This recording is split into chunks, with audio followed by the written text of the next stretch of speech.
Kain, tara, samahan niyo ako sa masarap kumain.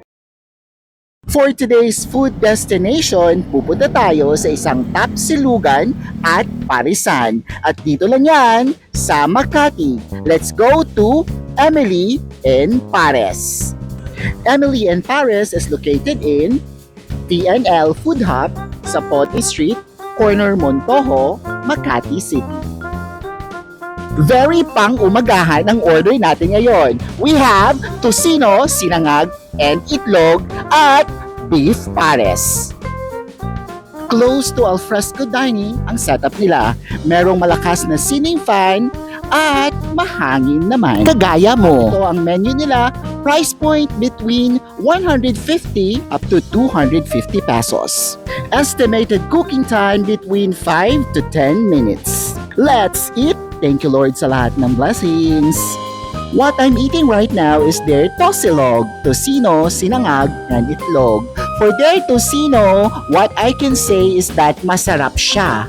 Matamis, however, parang na-overfried siya, kaya medyo matigas na siya. Pero medyo lang ha, pero masarap talaga siya.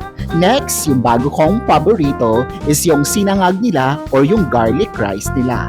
Kasi as in, hindi siya oily yung pagkaluto at madami ang garlic nila at malasa siya in fairness. And yung itlog, sobrang tama lang yung pagkaprito ng itlog. At may libreng sabaw. In fairness, masarap ang libre na sabaw at meron din siyang kasamang red iced tea. Wow! Tosilog, 9 out of 10.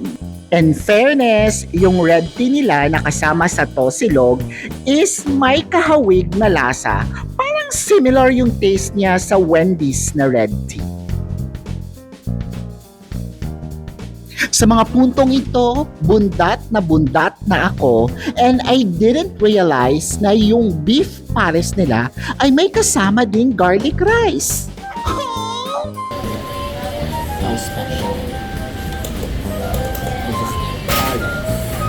Oh my God, as in, sobrang sarap ng beef pares nila. This is a tender braised beef and a sweet and savory sauce. Sa savory sauce. Sino ka doon sa savory sauce? Ito talaga yung beef pares na nasasarapan ako so far. Ramdam na ramdam mo ang star anise. Keme.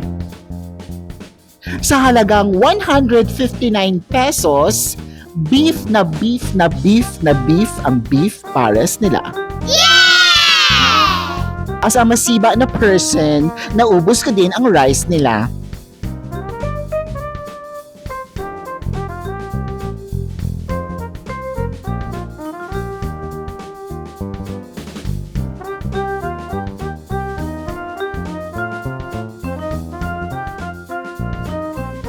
This is the perfect meal na na-consume ko for today by far. And for me, their beef pares is 10 out of 10.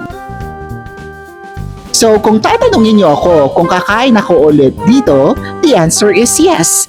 Is this something na ma-recommend ko sa friends or family ko? Yes! If kakain ako for the second time, ano naman kaya ang o-orderin ko? I would say isasama ko pa din ang beef pares sa order ko. And siguro, I would try yung gusto ko talaga. Sana gusto ko yung chicken silog nila or yung dinuguan nila. And I would like to commend yung mga staff nila dito, no? Lalo na yung in charge sa my counter area. I'm not sure if she is the supervisor. Very friendly talaga. I'm not sure if kayo din. Ako kahit minsan hindi ako nasasarapan sa pagkain. Pero kung mabait at masaya ang dining experience, nagiging okay ang lahat.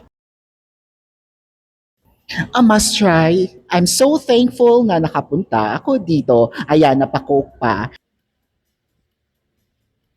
Saan tayo next?